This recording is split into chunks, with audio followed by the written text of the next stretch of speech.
Hello everyone, welcome back to my YouTube channel science learning academy. मैं हूं आपके educator Neha Saini.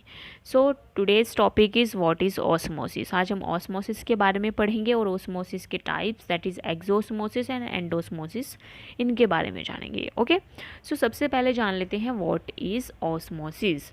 So osmosis is the movement of solvent from region of lower solute to region of higher solute concentration through a semi permeable membrane. इस definition का meaning क्या है?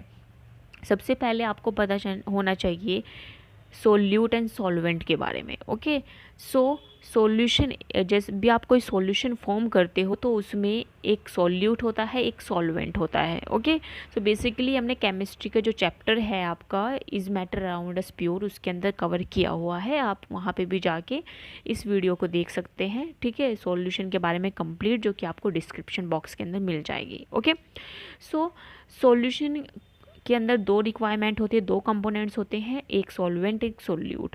Basically जो solvent होता है, जो कि आपका जो सॉल्यूशन है जिसका अमाउंट ज़्यादा होगा।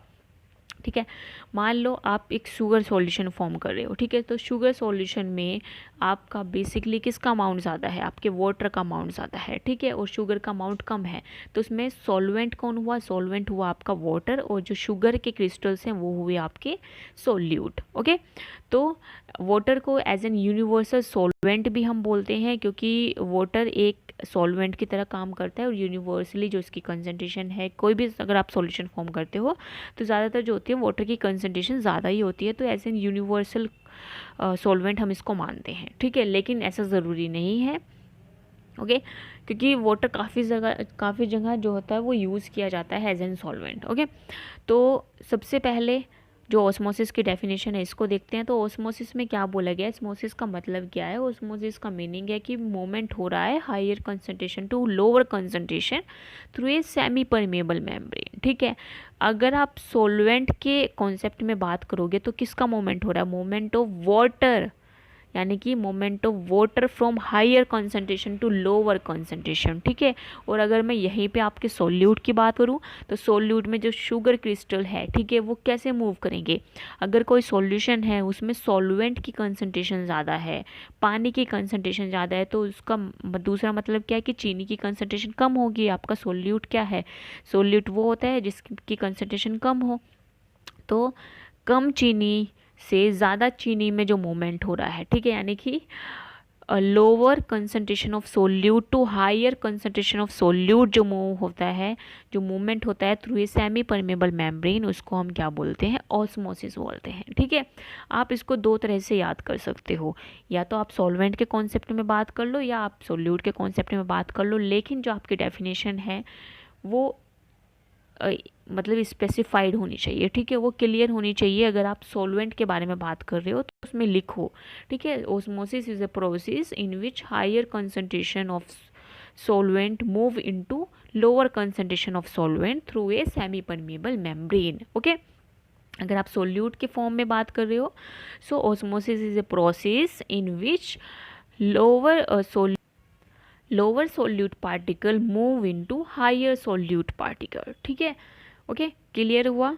तो आप एक तरीके से डेफिनेशन इसको याद कर सकते हो, बहुत इजी डेफिनेशन है। एक ओस्मोसिस एक ऐसा प्रोसेस होता है जिसमें हायर कंसंट्रेशन से सॉल्वेंट जो होता है वो मूव करता है अपने लोअर कंसंट्रेशन पे। ठीक है, यानी कि ज़्यादा से कम की तरफ जाता है। ठीक है, जैसे कि आपको डायग्राम में दिख भी रहा होगा। ओके, एक डायग्राम है, ये आपका एक शुगर सॉल्यूशन है जिसमें आपको ए वाली जो साइड है, इधर वाली जो साइड है दिख रही है, जिसमें आपको कंसंट्रेशन किसकी ज़्यादा दिख रही है? वाटर की कंसंट्रेशन ज़्यादा है और शुगर के क्रिस्टल्स की कंसंट्रेशन कम है।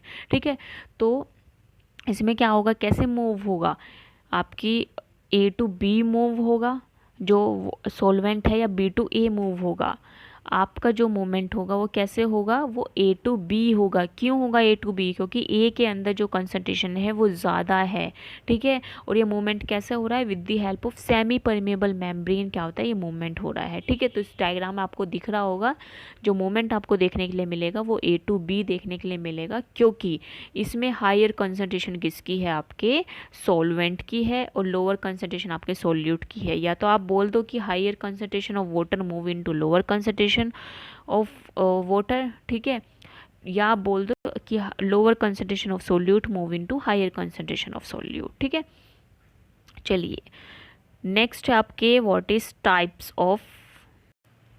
सो नेक्स्ट है types of osmosis. There are two types of osmosis, exosmosis, endosmosis. ठीक है, एक्सोस्मोसिस का मतलब क्या है कि सेल से बाहर निकल जाना। ठीक है, बाहर जाना, आउटसाइड। ठीक है, तो सेल का जितना भी वाटर है वो मूव करेगा बाहर की तरफ। तो अगर किसी सेल का वाटर मूव कर जाएगा बाहर की तरफ, दैट मीन्स जो सेल है वो श्रिंक करेगी। ठीक है, उसको बोलते हैं हम एक्सोस्मोसिस। एंडोस्मोसिस में क्या होता है, जो वाटर है वो मूव करता है अंदर। ठीक है, तो एंडो का मतलब क्या होता है, इनसाइड, यानी कि वाटर क्या होगा, मूव करेगा अंदर की तरफ। इसका मतलब क्या है कि बाहर क्या है, बाहर कंसंट्रेशन किसकी ज़्यादा है, आपके वाटर की कंसंट्रेशन अगर बाहर आपके बाहरी सॉल्यूशन में ज़्यादा है तो वो मूव करेगी अंदर की तरफ। ठीक है, और अगर आपके सेल के अंदर पानी की कंसंट्रेशन ज़्यादा है as compare to external solution, तो आपकी कंसंट्रेशन कैसे मूव करेगी, अंदर से बाहर की तरफ। ठीक है, अभी हम देखेंगे। तो सबसे पहले देख लेते हैं एग्जांपल्स ऑफ एक्सोस्मोसिस। आप सभी ने कुकम्बर देखा है, खीरा देखा है सभी ने। ठीक है, तो खीरे में आपने एक चीज़ नोटिस करी होगी, जब आप खीरे को कट करते हो, ठीक है, फ्रेश वेजिटेबल आपने ली है, ठीक है, उसको आप कट करना और उसके बाद उसमें नमक मिला के रख देना। ठीक है, कुछ टाइम बाद आप देखोगे वो जो खीरा है उसने एक एक्सेस अमाउंट में वाटर रिलीज कर दिया है। ठीक है, तो ये किसका एग्जाम्पल है, this is an example of osmosis. बहुत बेहतरीन एग्जाम्पल है ये ऑस्मोसिस का। ठीक है, इसके साथ साथ सेकेंड एग्जाम्पल आपको मैं बताती हूँ।